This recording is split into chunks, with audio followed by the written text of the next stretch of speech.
You guys know what the Panthers like to do? Fumble that bag. I don't watch football no more. Man, look, let me tell you something. Was there a game today? Let me tell you something. That was the most disgusting second half performance I've seen in a long time. Like, I haven't been this mad over a loss in forever. That was nasty. That was disgusting. That was like, I don't even want to say it. Like, that was bad. That look, Sam Darnold, you look like you were seeing ghosts again in New York.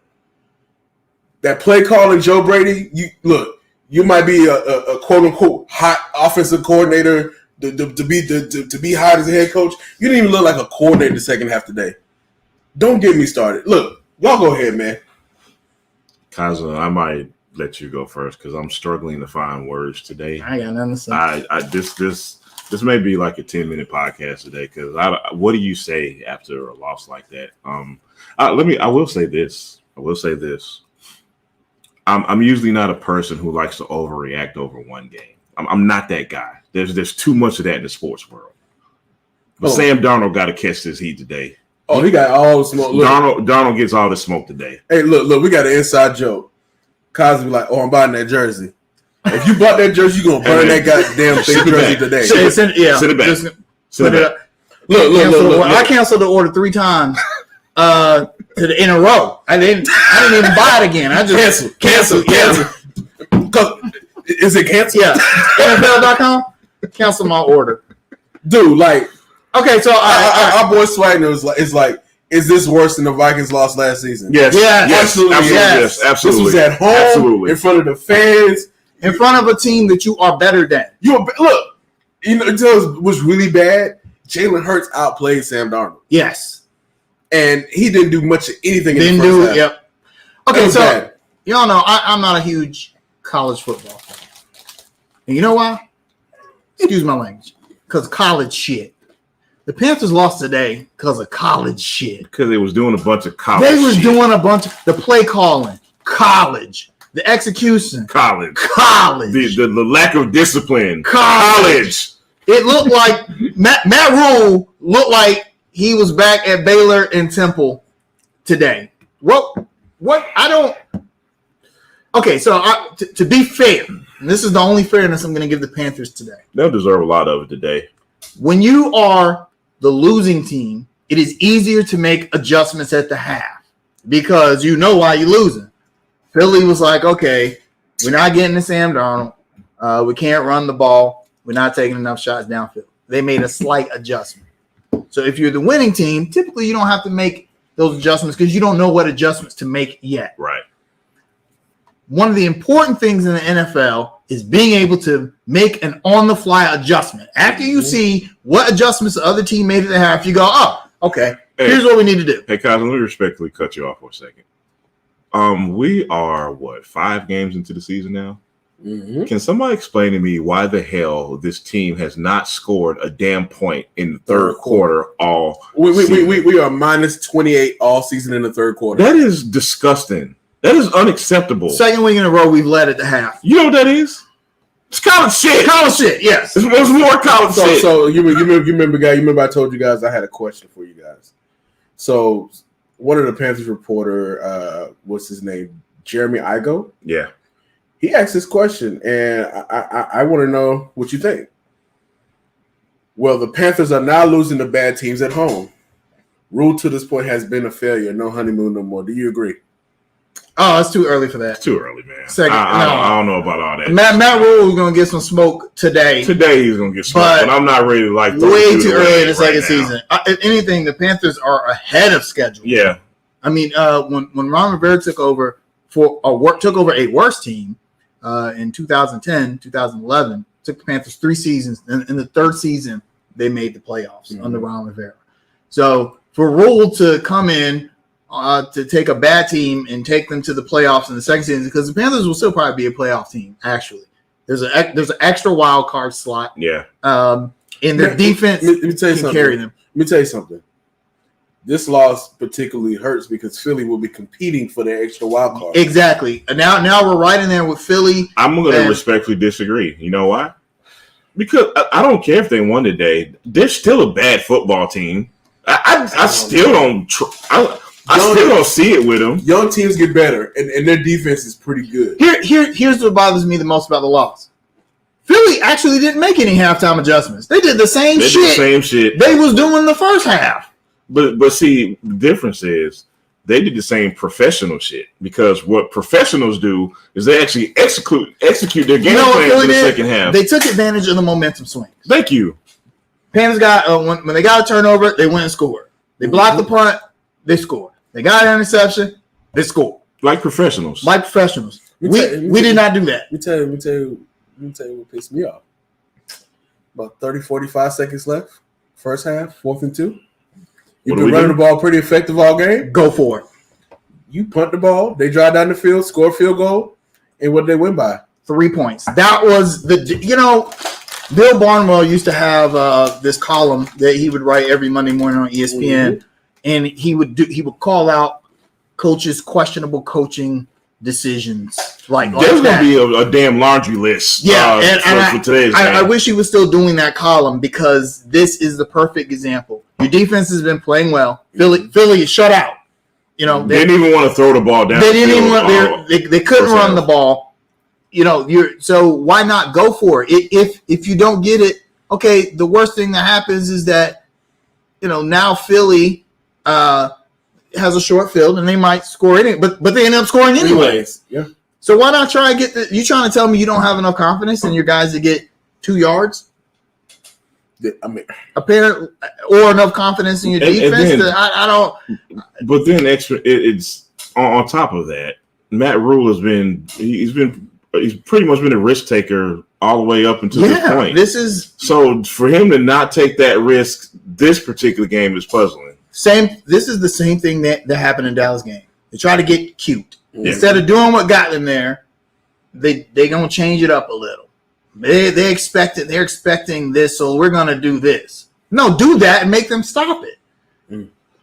Kaiser, me and you talked about there was one particular play, like the big play of the Eagles where Jalen Hurts hits the receiver, and Sam Franklin is like the only safety back there, and he got just turned around. They blitzed, didn't they? They blitzed. But I was telling Kaiser, I'm not mad at that because that's what we do, but sometimes you just got to just execute better. Mm-hmm. And I just think today, that was a microcosm of today. We just didn't execute. Yeah, that play should have not been as impactful as it was. That's the issue. Right. At that point, the Panthers should have been up 24. Because this could have happened sometimes. Exactly. Man. And you're going to have opportunities to capitalize on mistakes that they made. Single half safety, man blitz, that's going to happen sometimes, especially considering that's probably our weakest position on defense. Right.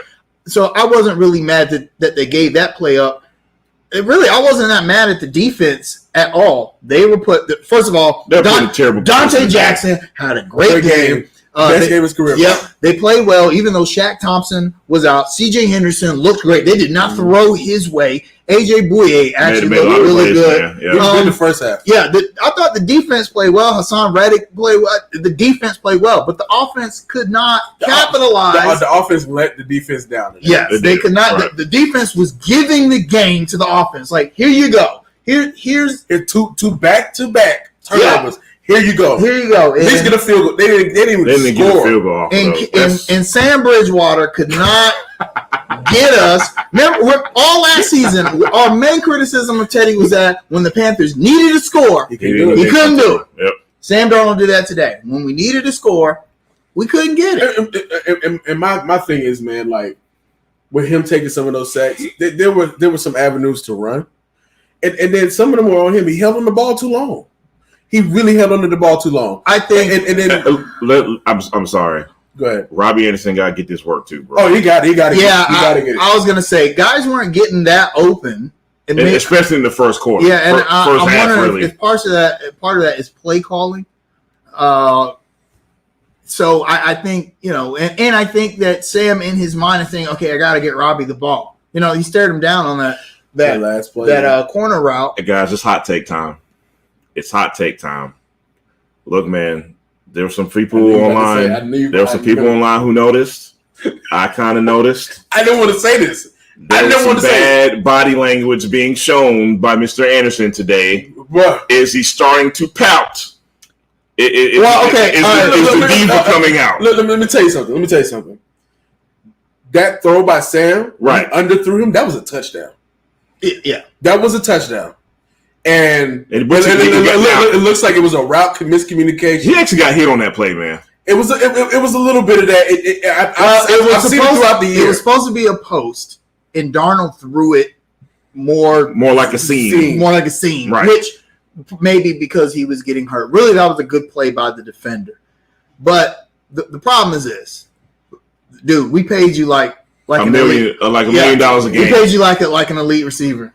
Go out there and be an elite receiver. And you can't drop a ball on 3rd and 2. Cannot drop that pass. Cannot. You catch that ball, we maybe sliding out with a eking out a win. But you drop a gimme. Okay, I'll give you that Sam threw a bad corner route that got picked, and he threw the bad post route that got knocked down. But then he gives you a gimme. Right. And you drop it.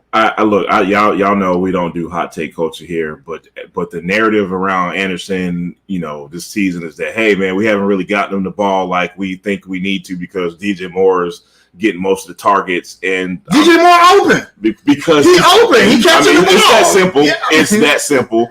But my point is that again, I'm just starting to look at body language and kind of think to myself like, okay, is he soaking and pouting a little bit, and is it affecting his performance? It kind of looked like it did today a little bit. Man, look, I'm at the point where give Terrence Marshall some of his snaps. Give Tommy Tremble, Ian Thomas his snaps. All of them. He was decent today. Look, this is probably his top 5 pro game. Like he had a really good catch on a pass that got tipped, and he had a catch that would have been clutch had we won the game late in the game. So I'll back off Ian. But my thing is, man, at this point, I want to see what Shi Smith has. Shi Smith, whatever you call him. Terrence Marshall. Look, man, use Robbie for trade bait. Look. Fitterer loves to make some trades. You making win now moves on the defensive side of the ball. You need to get you a guard. So, you took the words out of my mouth. So we trade Robbie for an O lineman. I don't think you. Here's why you can't do that. Because he makes too much money, I think. One, he makes too much money. And 2, teams do not like to trade away offensive linemen. They're just way too valuable in the NFL. You got to give up. Look, get Robbie in a second. I don't think there's any team that would trade an offensive line that's good enough for us to want. Right. For a wide receiver who is not producing and just got a major contract. I think the Panthers have decided phase 1 of the rebuild is the defense, which is not a bad thing to start on because a defense will carry you far. You can have a bad offense and make it all the way to the Super Bowl with a great defense. And then they're going to focus. I guarantee next draft we're going to see offensive linemen hog mollies up and down the draft board, and people are going to be mad. I've said this before. Look, let me just cut it. This has been a problem for over a decade. You're taking the words out of my mouth again. It's been a problem for over a decade. And I've told y'all it's not for lack of trying. They're just missing. Gettleman, Hurney, and Fitterer. Drafting offensive lineman.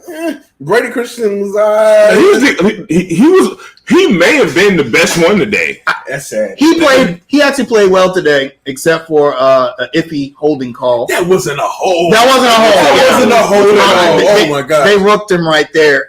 And Brady Christian was actually graded very, very high by PFF. I'd actually like to see it. Just throw him in there. Just start him. I mean, this is my problem too. He's a left tackle. Put him at left tackle. Moton's a right tackle. But guess what? Guess who's played left tackle all their life? Guess who's played right tackle all their life? Switch them. Thank you. College. Rule is the all-knowing, all-seeing genius. He knows what he's doing. So here's where Matt Rule. Here's where we're really going to see if he's worth all that money we pay him, and it's not going to be X's and O's or schemes or game plans. How do you manage the locker room now? Right. This is a bad loss. I guarantee. Muggs is yelling. They're yelling at each other in there.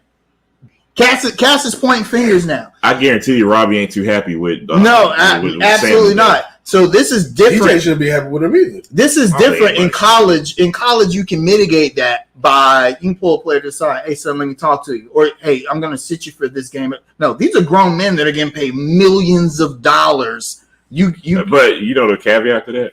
Not too many of them are getting paid more than Matt Rule, though. That's like true. 2 of them. That's true. But to your point still stands. Right. Yeah. So this is Matt Rule's going to have to find a team. I know players are probably going to be upset at the coordinators. I'm still not sold on Phil Snow and Joe Brady. So let's talk about that. I'll give Matt Rule some flack because it's only his second season as a head coach. But I feel like Brady and Snow. College. I'm gonna say this. Maybe Rule should have surrounded himself with more NFL level type play callers. Yes. And I mean, at least maybe the defensive side or the offensive side, one of them should have had an NFL level type play caller. But I want to make something very clear. I don't get it with Joe Brady. I want to make something very clear because the quarterback always gets the brunt of the blame, which in this case deserved today. But at the same time, this loss, look, he wasn't the only one that had a bad day. I'm putting it like that. Joe Brady had a bad day. Phil Snow had a bad day. Matt Rule had a bad day. This offensive line had a bad day. They all deserve blame for this loss today. All of them. It was a collective effort. You can't be this shitty by yourself. Yeah, don't get me wrong. It was a team loss, and I feel like really the offense should take more blame than the defense. I just don't feel like the defense played that poorly today. They were just putting these bad positions by the offense, and the defense did everything they could to hand the offense the game. And Darnold and company was like, nah, I don't want it. I feel like in the Dallas game, they went away from Chuba too early. Give that man the ball. We was joking during the game. I was like, I pulled Chuba aside and be like, look, you McCaffrey now. You Christian. Just go out there. We're the Carolina Hubbards now. Right, yeah. I mean, what else are you going to do? We don't have any other options. We don't have any other options because the O-line play is so poor, you don't have a chance to. You know what? And you bring up a point that I wanted to make today, man. I think it's sad that we're so dependent on one guy offensively. Mm-hmm. I think the last 2 weeks have shown us how much we need. I've been preaching this. That's McCaffrey. Hold up, that's way too dependent. I think that's on Joe Brady. You got other weapons besides McCaffrey. I mean, we scored 28 points. We scored 28 points on the Cowboys. Good one, Ronnie. I feel like the O-line is an issue, and so what Joe Brady has to do is say, how do I mitigate the O-line being an issue? Okay, I'm going to ask you a question, man. Is it a fair question to ask, or is it fair to say that Brady is being handicapped by a bad offensive line? Is that a fair question? I mean, yes, but your job as an offensive coordinator is to mask some of that. Exactly. There are things you can do. Quick it out. Square passes, get it out. Exactly. Look how I'll say this about Philly. They kept Jalen Hurts mostly upright, and he was under a lot of pressure. Yeah. And they had a game plan. They said, okay, Carolina's they're going to come at us. So here's what we're going to do in order to either take advantage of that or mitigate that. Right. We didn't do none of that. Right. How many screens did we see? One that got blown up. We saw a draw. We were like, oh, snap, a draw play. Like, we haven't seen a draw in like 2 years. Yeah, and it got 11 yards. Right. They do that in college? Yeah. So I feel like, yes, the O-line is poor, but, okay, so Joe Brady's your second year now. You got to find a way to make that work. And if Sam Darnold is a professional. Yeah, like not like a college coordinator. You were the man in college. You were not the man in the NFL. Yeah, homie. LSU was the man, homie. Yeah, it's not the same. It's not the same. It's not the same. Let me ask you guys a question. I want you to grade. I want you to get grades today for the offensive line. No, just F. Offense is F. What color jersey you have on today? That's how I'm gonna grade you. If it was blue and white and black, you got an F. I don't know if Kaza has a red marker or red like Sharpie around here. The biggest F you could. Okay, all right. O-line. I mean, obvious. I get him a D minus. Just Chuba had 100 yards. Because so we talked about this during the game. You know why Chuba had 100 yards? He's breaking tackles. Because he was like, ain't nobody blocking for me. I'm gonna go this way. Yeah. It's a simple concept, right? Yeah. He figured that out real fast. Like McCaffrey did. Like, ain't nobody there. I'm gonna go this way. I'm just imagining how good we would be with at least an average offensive line. I've never in the history of. I mean, I've seen every Panthers game since 1995. I don't know if I've ever seen an O-line this bad. And maybe they were during the Cam Newton years. There were some bad O-lines, but Cam could mask a lot of that. Yeah, he could mask a lot of that. In the 1 year we had a great line. Wow, went to the damn Super Bowl, went 15-1. They're just. I've never seen an O-line get blown up by so many stunts. The same stunts. Philly ran the same stunts Dallas did. Let me tell you. There's one play pissed me off. My brother from South Carolina State University. An offensive lineman did not even touch him. It was Dennis Daly. It was like Allen Iverson crossing over Jordan, dog. I was just like, Sam didn't have a chance. No. John Miller was terrible today, by the way. What is Matt Paradis doing besides snapping the ball to Sam Darnold? He's at least decent. No. Not today. Not today. Them guards were pretty worse than him. The problem is but it's the center's job, not just to block. Right. He's got to say, hey, Mike linebacker, that's the hot read. That's his job, and he ain't doing that. He didn't know. There were times he didn't know who to double team. Do I go double Fletcher Cox? Dudes was just running past him. What are you doing? Now Jordan Groves, how much do you weigh? Can you come back? Jordan Groves 27 pounds. I know, man. He's a triathlete. I weigh more than Jordan Groves now. And I still would probably trust him more than some. Yes, exactly. Man. But to your point, Kazo, that actually may be a coaching problem, man. Like if you don't have that figured out by game time, you know what I mean? Like that's film you study all week. But I don't. Philly didn't even really out game plan us. Yeah, they watched that Dallas film and they did a lot of the same concepts. Dallas did, yeah. But I don't feel like which we should have saw coming. Like what was your adjustments to their adjustments? What did Philly take away? Roddy Anderson? Like DJ, I mean, DJ had about 50 yards. I mean, they took DJ. But Philly said, "Look, we're just gonna put pressure on Sam Darnold. That's it." That was what they did. They won, and we're gonna count him to make bad decisions. He was Sam Winston today. Sam Winston Bridgewater today. The law offices of Sam Bridgewater. Sam Winston and Bridgewater. By the way, guys, 21 for 37, 177, 3 INTs, 1 touchdown, took 3 sacks for 19 yards. Very hard to win like that, fellas. So, all right. So I take question time. What do we do about quarterback? Let him figure it out at this point. Do we? Let me say something about Sam. Because to be fair, weeks 1, 2, 3, and 4, fine. That was phenomenal. That was my point because I said the last 3 or 4 weeks he's overachieved with this offensive line. Jay, he went full Sam Darnold this week. Can we be fair and say, okay, maybe the first 3 or 4 weeks were not sustainable? I guess that's my point. Like. Maybe we can't expect him to overachieve. McCaffrey was there the first 3 weeks. So there's that. I mean, even if you look at how he performed in the second half of Houston without McCaffrey, it was pretty inspiring. I didn't think he was that terrible during the Dallas game. Those 2 picks were costly, but he had 4 touchdowns total. But here's the thing: even good quarterbacks see ghosts. If your O-line is letting guys hit you every play. I've seen Tom Brady look bad in the playoffs. That year Denver won.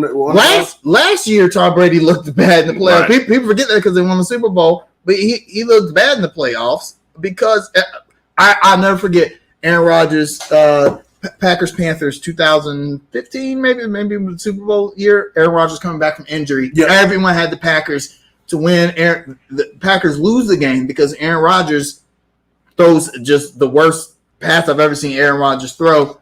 at the end of the game, and he said, I saw something in the pro time. I saw something. I was seeing something. Right. Why? Because guys were in your face every other play. So it could be after a while, man. It could be Sam's having flashbacks in New York, we all remember the sound. Is this not even better? Right.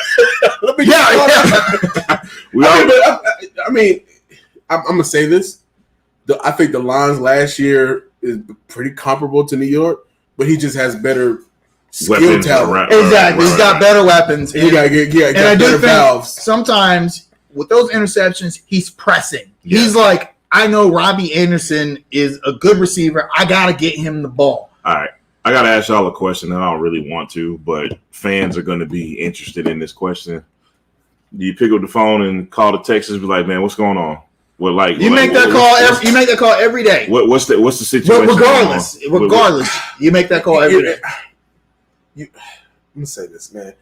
It's tricky because that situation ain't resolved. Yeah. Yes. Right. And honestly, I think the minute he's traded and back in the headlines for being traded, they put him on the commissioners list. We talked about that. You don't want to give up your entire franchise for a guy, and then he's on the commissioners list. And then we don't we haven't heard anything about that in a month, and which is kind of weird. Right. It's all weird, and so I don't know what I'm willing to give up to even do that.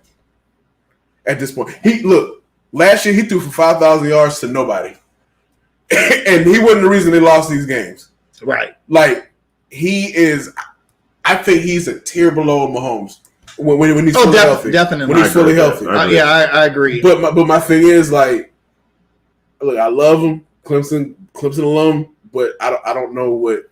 I don't know what's how the situation is way too risky, especially we know how Tepper is. We know how Tepper. Chris says no, you have to give up too much and your cap is gone. I mean, they're not going to want Sam back at this point because Davis Mills has been pretty straight. Yeah, I think the Panthers are going to roll with Donald unless something like they did with Teddy. They would have rolled with Teddy they wanted Matt Stafford. And he wasn't available, so they took Sam. Matt didn't want to go there. Matt was like, "Nah, I'm good." Fair enough. That's like I'm going to LA. I don't blame him.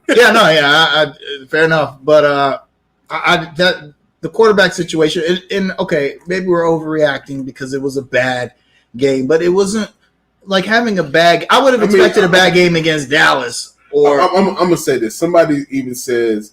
Quinn Farmer, he makes a good point. Sam's been holding on to the ball too long all year, even when we won.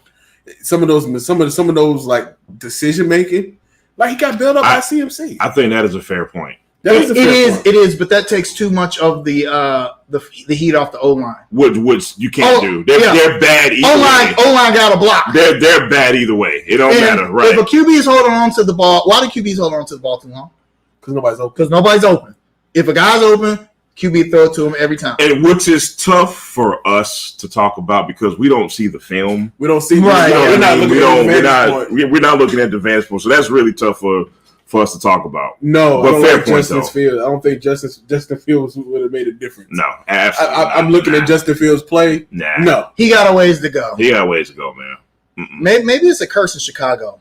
Maybe if you quarterback for the Bears, you just trash. You're just gonna suck. Good luck to Justin Fields. Yeah, I thought Justin. I was like, man, Fields might be the first good Chicago quarterback in a while. And man, look, that first game he started, I was just like, oh my god! So they were talking trash the whole time he wasn't playing. I'm like, maybe the coaches knew what they were talking about.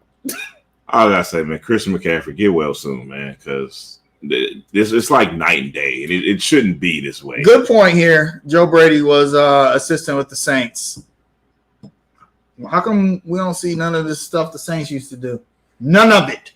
Well, we don't have a Drew Brees. That's we have a Teddy Bridgewater. We don't. Well, I remember he was 5-0 with the Saints. We also don't have half the offensive line talent that they have. We got a better Kamara. Yeah, true. But we don't have an offensive line like they do. No, we don't. No. So, guys, man, let's move on. I'm tired of heartbreak. Let's talk about this trade for Stephon Gilmore. Yeah, how you guys feeling about that? How you guys feeling about that? Listen, man. So we see all these, we get the news when people are released. And it crosses your mind when people are like, man, you know what? That dude will look good in such and such uniform.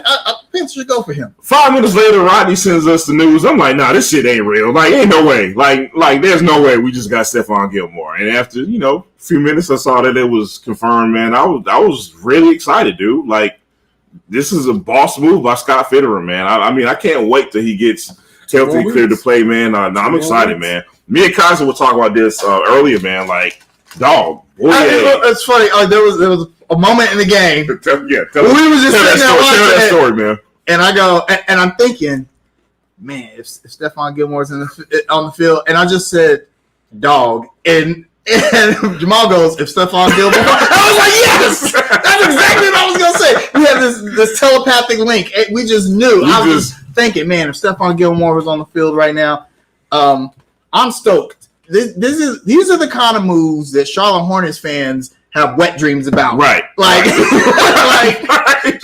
Hornets fans be like, oh, we ain't trading for nobody. We ain't do nothing. These are the kind of moves that, what's weird about it, though? None of the sports shows talked about it the next day. Because it's in Charlotte, North Carolina. Yep. Because he didn't go to the Bucks and reunite. He didn't go to the Packers. They totally ignored the fact that he's from the area. He even said, if I was cut, this has been one of my top places. Wants to be here. And so, I was arguing people all week, talking. He's going to Baltimore. He's going to KC. He grew up a Panthers fan. What do you think? His father-in-law has season tickets. His dad does too. Yeah, he lives next to Fitterer. Yeah, it's like, come on. Even I was watching Florio. He talked about it the day it happened. He didn't even know he was from Rock Hill. Somebody had to tell him. He knew he was from South Carolina, but Mike Florio, who's a national guy, he does a lot of stuff here locally, but he's a national. Yeah, it's like I don't think a lot of people realize Rock Hill is essentially it's like Charlotte pretty much. Area, it's just across the border. They eat up all our tax dollars. Come here to shop at our malls. I mean, that's where the Panthers headquarters is moving to. Rock Hill. It's a Rock Hill. So, what I think what's really great is Gilmore said he's going to play. He wasn't going to play, even if he had cleared the pup list in New England. He wasn't going to play because he wanted to be gone. Yeah, well, he wanted a new contract, and then so a lot of people are like, well, he's not going to play for Carolina. He's like, no, I'm going to play. I'll play under a fair deal. When you let me ask you a question. Now that we traded for him, JC comes back next year. We got Bouye. We got CJ Henderson. Do we pay Dante Jackson this offseason? Yes. Yeah. Okay. I think so. Got to. The Panthers can afford to. Okay. Because your offensive line help is going to come from the draft, unfortunately, and maybe a few small free agents that aren't going to cost that much. Right. I think, you either have to decide what is the identity of your team. Mm-hmm. Are you an offensive team or defensive team? And We're defensive team. Kazimin, you talked about this. I really believe Scott Fitterer is trying to re-image the Legion of Boom. I really believe that. I do. I think and Gilmore was a big step towards doing that. Yeah. You know what I mean? Now, we don't have the heavy hitter, game changer safety to complete that yet. But I think getting Gilmore was the first step in doing that, man. Chin ain't nothing to sneeze at. No. I didn't have Chin in mind when I said that, actually. But you get what I'm saying. Still the same Franklin. Yeah, the guy who got turned around. Yeah, the guy who got completely turned around. No, not at all. No.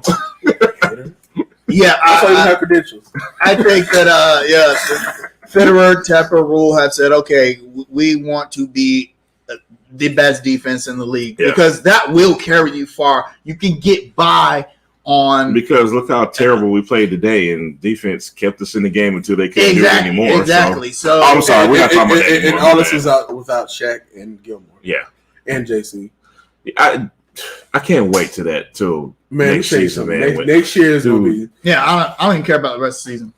Already, I don't care. Done. Actually, so all this hate I got for saying 9-8 this year, 89, 9-8, is it warranted at this point? I think that's about right. 9-8. Most of us said 9-8. I said 9-8. No. We got the homers. It was like 11-6.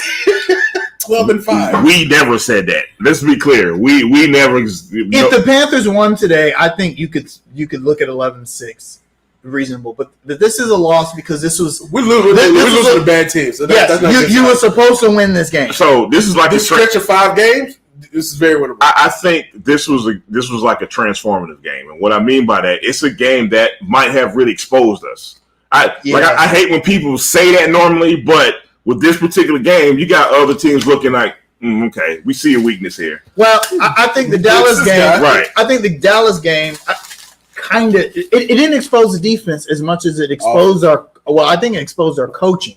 Right. Panthers came out in Dallas, ran a lot of nickel against two tight end fronts that Dallas was running. Why? But man, look, coaching at all levels is the same. I don't know why you tripping. It's all the same. College. Yeah. Hey man, we ain't never getting credentials, man. No, yeah, I'm sorry. Yeah, we talked. I gave up that dream. We talked too much smack. Yeah, but hey, and you got the other home team like blocking out small. Let me quit. Don't start. Shout out to Danny Thompson. Don't say his name. Sorry. Yeah, the Falcons won today too. Yeah, they beat the Jets. Yeah, we got Prillard talking shit in the chat room, so you know. Look, he's happy they beat the Jets. He's happy they beat the Jets by 3. Congratulations on your win today, Falcons. Anyway, moving on. More about. So, we have a basketball team in the city that. Hold on, real quick. Predictions for next week. Who do we play? Vikings win by like 1 point on the wildest play you could in NFL history, because that always happens when we play the Vikings. Justin Jefferson scores on a 75-yard touchdown with 10 seconds left to play. Yep. Vikings win by 6. Because they don't care about the extra point. I got the Vikings winning 28-24. I don't think they'll score 24 points. I think the defense will hold. I'm going to say Vikings win. I'll say 21. Timeout. Let me back up. I gotta. Sorry. Let me back up. We play here, right? Yeah, we play here. If Chris McCaffrey plays next week, I got us winning. If he does not play next week, I was losing. I know we can't. Wait. I got some smoke. Dear diehard Carolina Panthers fans, when you sell your tickets to fans of other teams, let's talk about this. And it's a 50-50 split. Jesus Christ, man. I don't want to hear anything you got to say. It sounds like a damn Eagles game. It sounded like an Eagles game. Like I'm looking at the reporters talking about, oh man, this is a 50-50 crowd, or it's way too many Eagles fans. Look, you can't let people get off in your city. We need to be like Jay Prince. You got to check in. Yes. You got to check in. You think you could go to Wisconsin and go in droves? Yeah, and don't have beer poured on you in Wisconsin in 2-degree weather. You think you could go to Philly with 50 of your Panthers friends and not get harassed? Not gonna happen. I've always said, man, we are a very accommodating. Well, look. We got to be better than like our NFC brothers, the Falcons. Like, they're a transplant city. People take over their stadiums on the regular. We can't be like that. We got to have a more solidified culture. Like, Atlanta is a city where half their fan base doesn't even live there. But let's be real. Charlotte is a financial banking town, and these people get these corporate tickets who are not very passionate about sports or the actual team. They want to make money. They're selling their tickets, man. The only thing that's going to solve that is the Panthers going to win. Because good luck getting a ticket in 2015 or 2016. That next year, you couldn't even go to FanFest, right? Which used to be free. I could walk in FanFest the day of. You can walk on the field. I used to walk down on the field during FanFest, and they'd be like, "Hey, how you doing, sir?" To try that in 2016, 17, it just wasn't right. You can't even do it now. I don't know if Charlotte will ever. What's funny though, Hornets games aren't like that though. Only if you're playing. Have you been when we played that? I was gonna say only if you're playing the Lakers. No, sir. Or the Knicks. No. You look. I'm gonna name them off for you. The Brooklyn Nets. Now, but it wasn't always like that. The Philadelphia 76ers. Another team that wasn't always like that. Their fans have always gone to the games. Not when they started. Not when the process first started. No. Golden State. And since 2000, since they won the championship, yes. Since Steph Curry, Miami Heat, we know that. Yeah, that's been a long time. We know they come here and run stuff. Yeah, the Knicks always. Well, I mean, they're the Knicks. The Spurs even. Lot of teams. And the Lakers. Like Charlotte has a problem. Yeah, it's a trend. Never, you know what? Don't get me started. Yeah, transplant city, and we can support major sports. We've proven that, but I don't want to support it with like just attendance. Like support it with passion. Support it like be invested. Like support it that way too. Right? Look. I always say this. I'm like the city of Cleveland. When I say we need to be more like the city of Cleveland, we need to be more like the city of Cleveland. Win, lose, or draw. Yep, you're right. Them cats coming to the dog pounder and rooting for their sorry team in their crappy city. I give you that. Time. But if you look at our teams are in their relative infancy compared to other teams in the league. I mean, the Hornets 30 years and the Panthers are barely 25. That's not. I mean, look, Philly 70, 80 years. The Giants. I mean, those teams have literally been around since the beginning. They're gonna have fans. But look at this, man. Like the Panthers have been to 2 Super Bowls in the past 15, 20 years.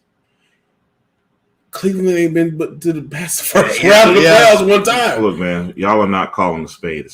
We have a very trendy fan base. So that's true. I was just gonna say if it's not faddish. You know why? It is what it is. You know why people in Charlotte are suddenly Hornets fans now? Because LaMelo Ball. What? No, because people that don't live in Charlotte are now Hornets fans. Right. People, it's cool. It's hot to be a Hornets fan now. Yeah. It's like, it's cool. So we got to do with 5 million Instagram followers now. Like when I see people in the city with like a jersey on, I don't even ask them, what do you think about the team this year? Who do you like? Because they can't tell me anybody outside of here in ball. No, they'll probably. There's only 3 they know. That's probably a good segue into. Oh, by the way, Luke Kuechly, come back. But that's probably a good segue. I'm not gonna say that. What? I'll tell you later. I'll text Jamal. He can show you. So, the Charlotte Hornets played 2 preseason games. One in OKC, where they kind of smashed the Thunder. And then on Thursday night, we played the hometown kid, Ja Morant, and his Grizzlies. And they went to town on us. Season over. Cancel the season. Over. Trade everybody. Look, we had PJ at the center. I don't know what James Regal's doing. It's foretelling of the season. They shut it down. But Regal got to be fired at this point. They got to be fired. It's over. So, guys, man, like, how you feeling coming into the season, man? Like Gordon Hayward, is this a precursor to the season? Just trade him. Trade him. Trade Rozier. Trade Rozier because he's hurt now. Miles Bridges, eat your ass. Because he raps. You start all the guys from the G League. Start JT Thor. No. Easy fix. Sign Jello. Just get Jello and everything's fixed. That's it. Okay, so there was a YouTube video on House of Highlights. /S. There was a YouTube video on House of Highlights, and it was the alley hoop. It was during the Grizzlies game. This is a true story, by the way. Story. LaMelo Ball threw an half court alley hoop to Miles Bridges. Right, spectacular play. That's why it was on the YouTube video House of Highlights. But they showed the whole play, and after that alley hoop, one of the Grizzly players went down and just shot a 3. And LaMelo Ball was just kind of like lackadaisical on defense, like, and he shot 3. Hit 3. Right. It's preseason. You know what the comment said? See, this is why we need Jello Ball. What the hell he got to do with that? What does that got to do with anything? What? So No, or do you remember the Charlotte Hornets Instagram post where they were introducing all the rookies, the signed rookies, the ones that they drafted? Where's Jello? Where's D'Angelo? Look, Book Knight had the dunk of the night.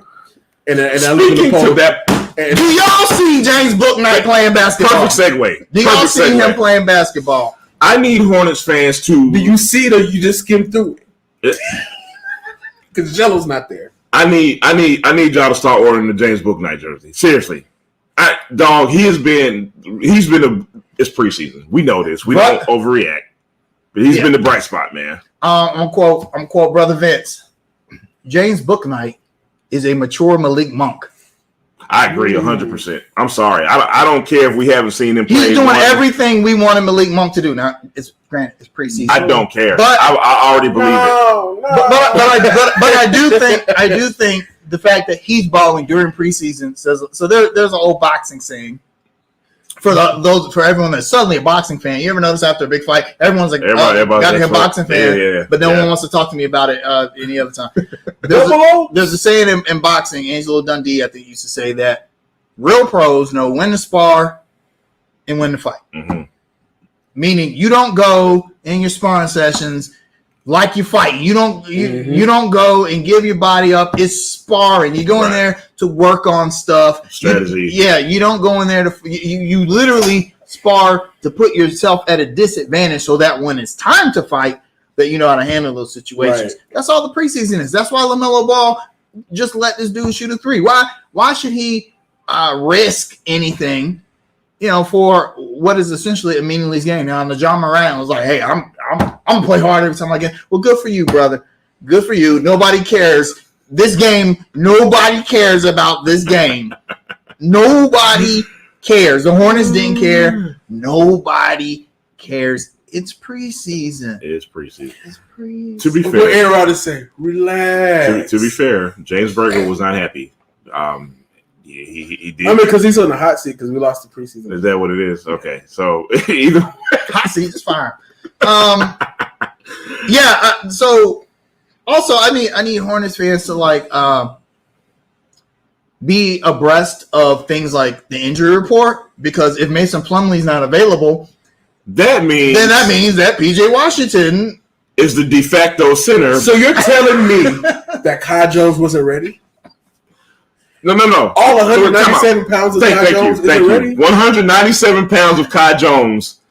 He should have been checking Steven Adams. 287. Steven Adams. Hey, man, why not just let Nick Richards go out there? Why not? Because, he didn't commit 3 fouls in 2 minutes. It's preseason. Chris would have been happy. Hey, Chris. Actually, Nick Richards, he played well. He's played well in the preseason in the minutes he's got. Yo. I don't think Vernon Carey's going to make this roster. Who? Vernon Carey. Who? Vernon Carey. Who? Hey, Kazi, you may have noticed Vernon Carey didn't get seen till maybe 2 minutes left in that blowout loss against. I want to know what he's not doing. Yeah, right. Playing defense. Right. I mean, because I look at him, he obviously has some offensive talent. That's obvious. But it's just like, what is he not doing in practice? I'll tell you what he's not doing. You guys notice that how active PJ Washington is, even if he's not getting the rebound. He's trying. He's trying. He's active on the boards. He's trying to box out. He's trying to be a 5. I don't think Vernon Carey is trying to be a 5 because that's the position he naturally plays. So he feels like he can rely on his natural college talent in order to play that position, and it's not working in the NBA. More college shit. College shit. Yeah. See, and he look, man, I'm gonna say this.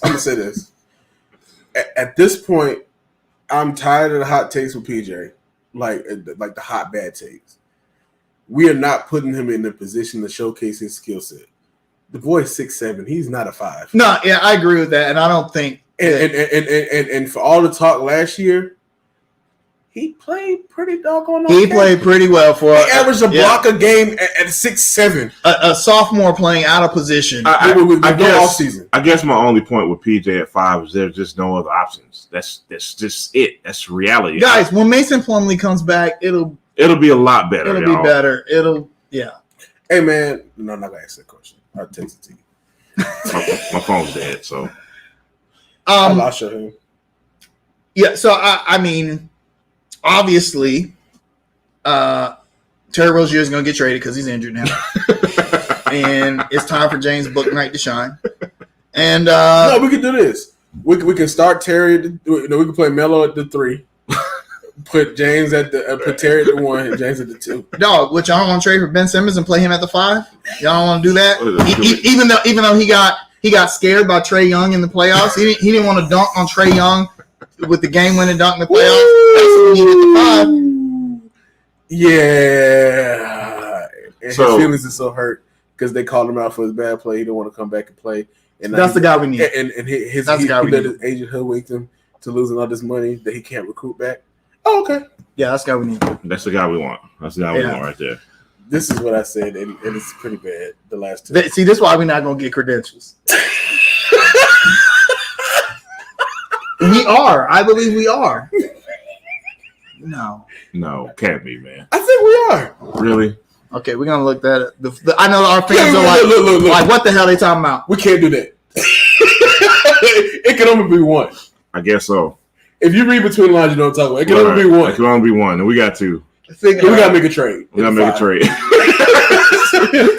We're over the limit. PJ for Clint Capella.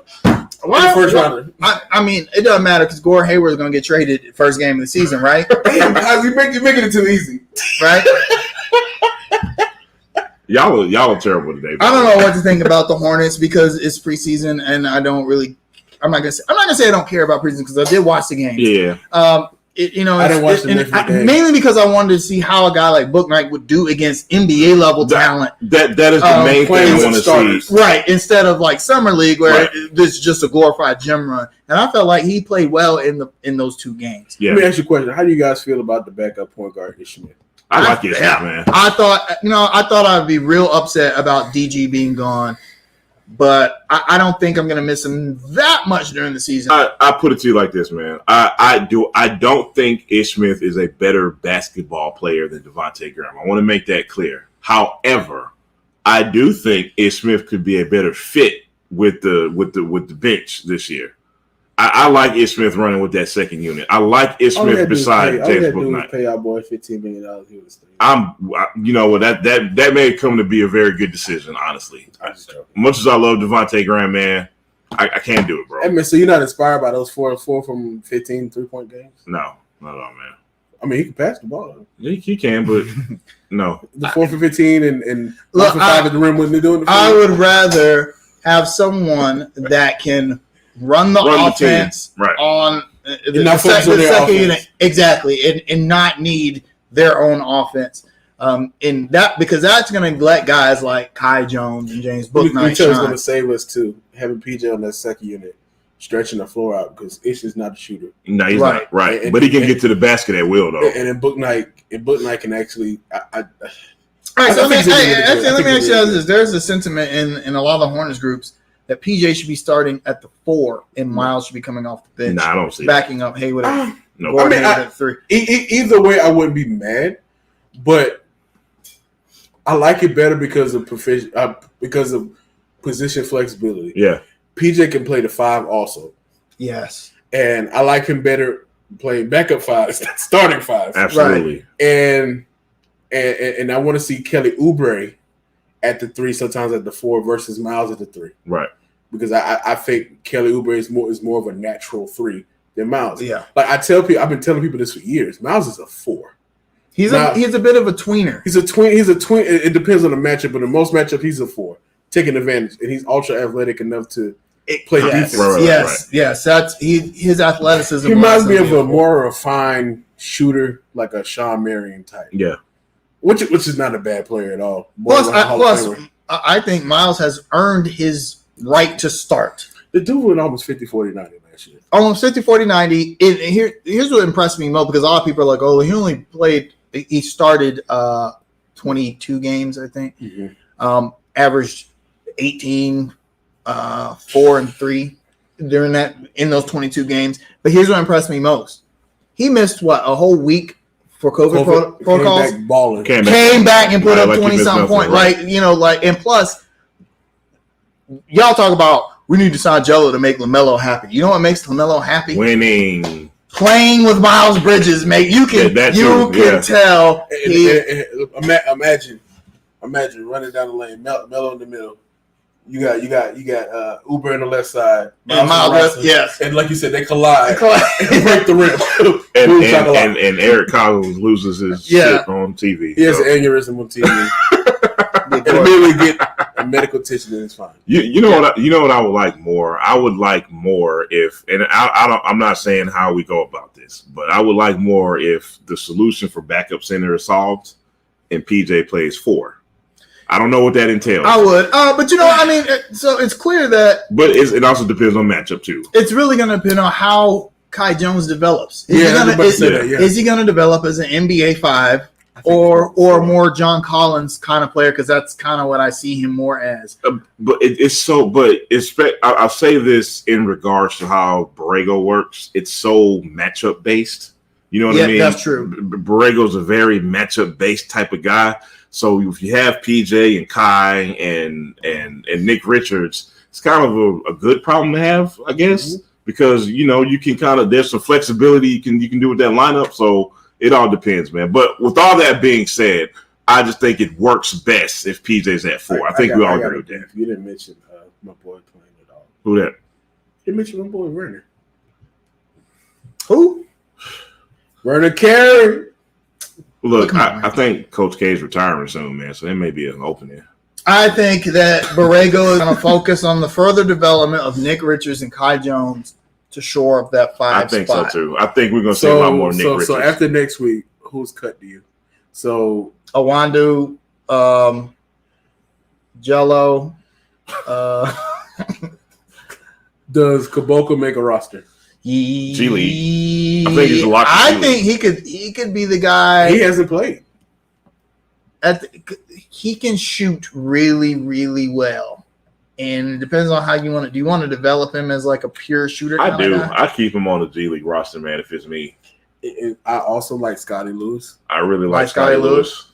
And I think that JT Thor ain't going nowhere. He actually may be on the roster. I like JT Thor a lot. In fact, yeah, he might be battling Nick Richards. But y'all some haters, man. He's not better than Melo. Jello. He's not better than Jello. JC Thor can't shoot like Jello. He can't. He doesn't play that lockdown D like Jello. That was the worst one. He doesn't have that synergy with LaMelo. Out of all the takes I saw this summer, that was hands. He's a lockdown defender. He's ultra athletic. That was hands down the worst. You're tripping. You're tripping. I'm hating though. You're a hater. Yeah. Sorry. People over 40 hate. Actually, I hope Jello gets a spot in Greensboro and gets a call up. When he's ready. I'm gonna say this. He surprised me that he can really actually shoot. Yeah. But I'm just skeptical on what else he can provide. If this was 20 years ago, he'd be the Del Curry specialist. So he could end up like we've used this comparison before. He could be like Seth Curry. All Seth Curry could do was shoot, and that's why he couldn't make it in the league. He's a Jason Capone. I wouldn't give him Seth Curry. He's a Tim Langler. Yeah, well, yes. I mean, Seth Curry might well-rounded now. Seth Curry might be a better pure take 3-point shot shooter than his brother is. Right. Whereas Jello is not quite at that level, but I do think that he could provide that service to teams in the future if he develops it well in the G League. We got 10 more days before we see like the real team. That's crazy, man. Right. So next week is Miami and it's Dallas. So I'm thinking 2 losses. Who cares? I mean, I say that respectfully. You know what I mean? Because Hayward's out, Plumlee's out, Rozier's out. I don't want to see none of them cats till the beginning of the season start. Just start Book Knight, Kai Jones, JT Thor. Just throw some. Look, I don't know, man. Yeah, I'm being serious. Like, just showcase the young talent, man. Like, first of all, you got to play LaMelo and Bridges because the fanboys will start riding if you don't. Even if it's preseason. Hey, man, look, a hot take. The beef between LaMelo and Borrego bubbles over this year. Please, Borrego's out of there. Don't even put that in the atmosphere. Hey, is there a crisis in Charlotte? So Borrego's out of there. No, Rodney. Before you got here, our friends at Clutch Point said that there was a crisis because Hayward, Plumlee, Rozier, and Oubre are out for a preseason game. There's a crisis. It is. Like we are so sarcastic. I'll tell you why it is. Like, you're not building that synergy with LaMelo. Like, LaMelo has that glow, and like video games, like when you play together more, like your confidence rises. We're like at a 65 right now. Is that what it is? Yeah. For the regular season, we need to be like at an 82 to be like to hit our potential. That's like, it, and then on top of that, man, like preseason matters. Like LaMelo's mad because we're losing. That's why he didn't play defense against the. No, he's mad because his brother isn't on the team. That's why that guy in that YouTube comment said that. Look, if Milwaukee could stop the Nassus, if it works for them, it can work for the Hornets, right? It can work for the Hornets, right? Like LaMelo is going to be a 2-time MVP. LaMelo could dunk on people. Oh boy, the sarcasm medium is look, man, look, you tripping. Terry Rozier is out Chris Middleton. PJ Washington is out Lopez. That's what it is. Yeah, man. And then you know who our Drew Holiday is? Lockdown defender? Huh. Jello. Bro got it. Like, right, y'all tripping. Hey, Jamal brought up a good question when we was watching the game earlier. Bigger need. Yeah, thank you. Go ahead. Panthers O-line or Hornets at the 5? Panthers O-line. Panthers O-line. Panthers O-line. Yeah, Panthers O-line. Panthers O-line. Let me tell you why. But I think the Panthers, that's the legit missing piece. No, yeah, I agree. And it's such a big piece of it. And it's such a big piece. But, like, for the Hornets. It's like we can get for the Hornets, I think they can compete for a playoff spot still. Still. Like, it's like they can, even if they barely get by, they can get by without. The 5 position isn't like it used to be in the NBA. You could get away with being weak at that position. You might not win the championship necessarily, but you can be competitive. Right. Hey man, look. Unlike in the NFL where you cannot be competitive. In the NFL, it's easy to, and NBA is easy to find a 5. Like, yeah, just go. Yeah, Bismack's still out there, so it's easy. Just go to the Y in Gastonia, because that's where Hassan Whiteside was. I'm sure there's another one over there. Yeah, just another dude. Another 7-foot black guy somewhere. Yeah, just all over the place. Hey, you catch the ball, rim run, and that's all we need. That's all we need. That's all we need. That's it. I mean, like, DeMarcus Cousins is out there because Hornets. Man, you know what, man? Look, I actually feel sorry for him. Same. Like, I was looking at his career. Like, the dude was an absolute force. Before he was injured, he was a monster before he was injured. Before he was injured, 27 a game, shooting threes, yeah. 10, 15 rebounds. Couldn't do nothing with him in the post. Nothing with, and then looking at him now, man, it's just like a shell of himself. It's a sad scene. And it's just like, but hey, he's good enough to be here. Look, we don't need sad people here. All right. So don't sign DeMarcus Cousins because when we play Portland, Cody Zeller's going to get his career high again. So there you go. I just feel like the 5 position, the Hornets are trying to do what they can with it. I think the draft this year and the free Mitch isn't trying hard enough. Prove that. Mitch isn't trying hard. If he was, we would have traded for Clint Capella. It's that easy. Yeah. So he would have kept the Dwight Howard, D12. He was out there. It's just DeMarcus Cousins. If he's willing to come in for like the vet minimum, great. But what is he really gonna do? It just doesn't move the needle. He's like a tier 2 goon in the league. Like he provides that protection, the toughness that we don't like. That outside of Miles Bridges, we don't have. No, I'm not with it. He's not tough no more. So we need to go back in time to get Zach Randolph. Do we have enough weed? How come whenever we talk about Hornets getting centers, it's always like some old beat up, washed up, big goo? I mean, who do you want? Like, do you want Enes Kanter? Do you want Luke Cornett? See, but you're speaking to an issue, Rodney. People who we had Spencer Hawes. Wasn't he a big dude, right? Hey man, look, my old friend was like, 3. Spencer need to play more. Play Spencer Hawes. Remember my friend used to say, play Spencer Hawes. We had a buddy used to say that all the time. Remember him? He don't like us no more. Yeah. But here's the issue. Here's the serious issue behind that. People who complained about Bismack and Cody Zeller every 5 minutes just kept thinking there's a better option out there that's just easy to get. And why Miles Turner is not a Hornets jersey is beyond me. Guys, you can't just go get one off the shelf, man. It's not that easy. You know what I mean? Like Miles Turner has been linked to us all off season. Yeah, that's kind of all off season. Miles Turner has been linked to us. Look, listen. Rebounding the ball was our problem. A 7-footer who averages 6 rebounds a game. That's gonna fix it, huh? I mean, but he does. On the flip side, he does average 3 blocks a game. All I'm saying is that Cody Zeller never had a problem with Miles Turner. You're speaking to the point I was going to make. There is a difference, y'all. Put your basketball caps on. There's a difference between a defender and a shot blocker. Miles Turner is a shot blocker. He's not a defender. He's not a rebounder. There's a difference. Yes. I would much rather have someone like Steven Adams over a Miles Turner. Oh, yeah, easy. I don't want Steven Adams anymore. What's your rebuttal, Rodney? He is, when they said he reminds me of Kendrick Perkins, like toward the back end of his career. He does he plays in construction boots. Like he doesn't move laterally well anymore. I get that. It's not pretty to see anymore. But he'll grab 8 offensive rebounds in a minute on you though. Would serve us pretty well. That's cool, but if I got a center who can stretch him out and battle him a little bit, then I win the war. Why don't we just trade for Clint Capella? It's that easy, right? Tell Jordan to get they're not going to do that. Right, we're a division rival. So we're still not trade for him. All right. So shout-outs. Shout-outs. Who do you guys want to shout out? I'll start. So we got the race playing in the background, and Kyle Larson just won. Look at that. The Rover race. I have something to say about that. Look at I have something to say about that.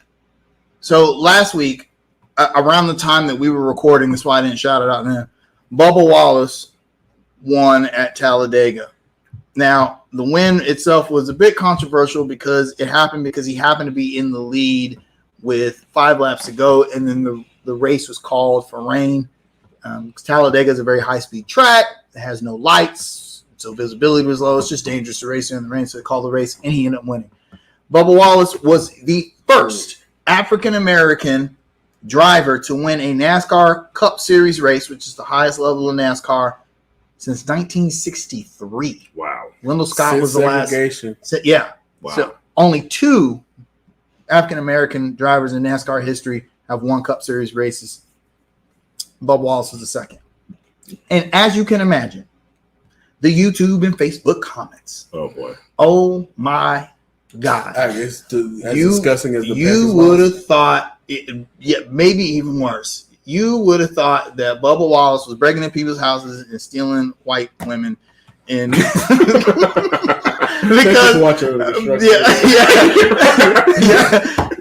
I was so incensed by. I mean, I guess is what I would have expected, but I know that NASCAR is trying to get rid of that culture in NASCAR. But the beef people the beef people had with Bubba Wallace was that they were mad because of the noose thing that happened last year at Talladega, in which someone reported seeing a noose in the garage that Bubba's car was in, and the FBI investigated and said that it was a a garage door pull that had been left there that just happened to look like a noose, okay? Even though Bubba Wallace himself didn't even see it.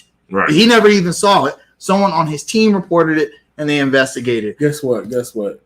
People have a narrative, and they've always run with that. Exactly. So people are like, you know what? I can't respect Bubba Wallace after, he made up that incident. Okay, you know what? If you think he made it up, fair enough. But you know how many people are happy to see Kyle Larson winning again? Who said a racial slur? Yes, during a NASCAR-sponsored event. Granted, it wasn't a real race; it was a virtual race. But he didn't know when Kyle Larson said that. He didn't know that he was off the mic. Okay, so now people are upset. People are upset at Bubba for what he did, but now they are congratulating Kyle Larson mainly because they feel like Kyle Larson's suspension was unjust. No. It's moving on at the right time or at your own. like moving on is fine if you agree with the moving on. It's all relative. And what really burns me is that Kyle Larson is part Asian. So now NASCAR fans say, "Hey, I'm not racist. I love Kyle Larson. I love Kyle and love Tiger. I love Kyle Larson. He's part Asian, so I can't possibly race. I hate it. Love Bubba Wallace like you love Kyle Larson. I know. Isn't Bubba mixed? Bubba is half. Yes, he's half white, half black. So it's a part of you. Thank you very much. You hate him? So I get it. Bubba Wallace is not. He's not going to be an all-time NASCAR great. He struggles in Cup Series because it's really hard to drive those cars. It is. I completely get it. It's hard to go on the circuit. And people feel like Bubba Wallace, like NASCAR is pushing Bubba Wallace to the forefront which they should, because they want more diversity in their sport. So that's why they're doing that. You want more black people and people of other cultures and ethnicities to click on your shit. But people are like, I'm not going to support NASCAR if they're going to do that. And it sucks because y'all know I love racing. I love NASCAR. I love F1. I love all motorsports. But that just pained me. A historic moment last week just got, soiled. The internet is a terrible, terrible place. It is a terrible place. Stay off it unless you're going to watch Under Construction. There you go. That's my rant. My shout out goes to the WNBA, who has a hell of a finals going on, man. I just urge anybody. Why on NFL Sunday? Don't get me started on that, man. But anybody who likes basketball, try to tune in if you can, man. Even if it is during NFL Sunday. I want to say something. What's up? And for you guys who like to slander the ladies, I'm 99% sure they'll beat you. Pretty much, man. Don't even get me started, man. Hey, do y'all think old girl will beat DeMarcus Cousins? Didn't Brittany say she could beat DeMarcus Cousins? She might. I mean, she's probably quicker than him right now. Yeah, I mean, but he gonna post her up. Yeah. But she can take him off the dribble at this point. I don't like that matchup for her because he's pretty big. Shit, she'll dunk on him, man. Anyway, I'm gonna shout at somebody, and this is the first time in Under Construction history that this is gonna happen. Y'all ready? What? I'm gonna shout at the Carolina Panthers. That was disgusting. Do not ever do that again. Ever again. I'm disgusted by the game. I'm disgusted there was so many damn Philly fans in our stadium. I'm disgusted by Matt Rule. I'm disgusted by Snow. I'm disgusted by Brady. Disgust. I don't even have any more words. Shout at the Carolina Panthers. Horrible today. Terrible. Man, that felt good to get that off my chest. I'm done. Rodney, what you got? Thank you guys for watching. Let's congratulate Rodney on purchasing a new home. Yeah, man. I'm not supposed to jinx you? Okay, never mind. No. Edit that out. I'm getting killed now. Okay, don't forget what we said. Can I shout out somebody? There's one more shout out I have. There's a obnoxious ass Cowboys fans who has never watched Under Construction a day in of our history, but he's here today. So shout at middle finger to Christopher Dalton, who's in the chat right now, if he's watching, if he's still on. So that's my other shout at. I hate all of you today. I'm gonna say this. My mother told me once growing up, when you don't have nothing good to say, don't say anything. Don't say anything. So I need to stay off social media. So thank you guys for watching Under Construction. You have a wonderful day. And guys, what kind take that, keep pounding drum and throw it in the trash this weekend. Disgusted. Y'all be good, man.